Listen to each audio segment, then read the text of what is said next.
আজি ঘৰত গৈ নিজৰ ভাইটি ভণ্টিক সকলোৱে ক'ব লাগিব যে আজি আমি এপইণ্টমেণ্ট লৈ আহিলো আৰু অহা 2 দিনত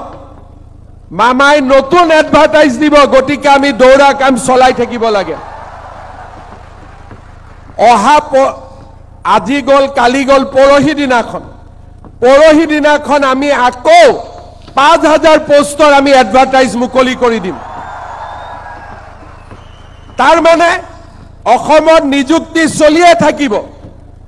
আজি আমি পালো ঘৰত গৈয়ে ভাইটিক কম যে আজিৰ পৰা তই দৌৰিব আৰম্ভ কৰ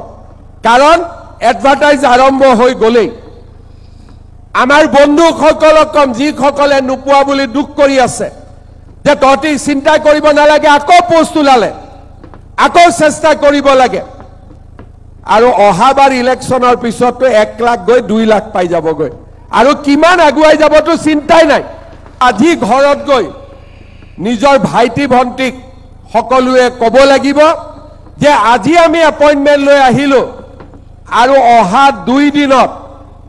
মামাই নতুন এডভাৰটাইজ দিব গতিকে আমি দৌৰা কাম চলাই থাকিব লাগে অহা আজি গল কালি গল পৰহি দিনাখন আমি আকৌ 5000 পোষ্টৰ আমি এডভাৰটাইজ মুকলি কৰি দিম তাৰ মানে অসমত নিযুক্তি চলিয়ে থাকিব আজি আমি পালো ঘৰত গৈয়ে ভাইটিক কম যে আজিৰ পৰা তই দৌৰিব আৰম্ভ কৰ কাৰণ এডভাৰটাইজ আৰম্ভ হৈ গলেই আমাৰ বন্ধুসকলক কম যিসকলে নোপোৱা বুলি দুখ কৰি আছে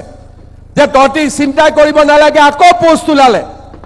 আকৌ চেষ্টা কৰিব লাগে আৰু অহাবাৰ ইলেকশ্যনৰ পিছতো 1 লাখ গৈ 2 লাখ পাই যাবগৈ আৰু কিমান আগুৱাই যাবতো চিন্তাই নাই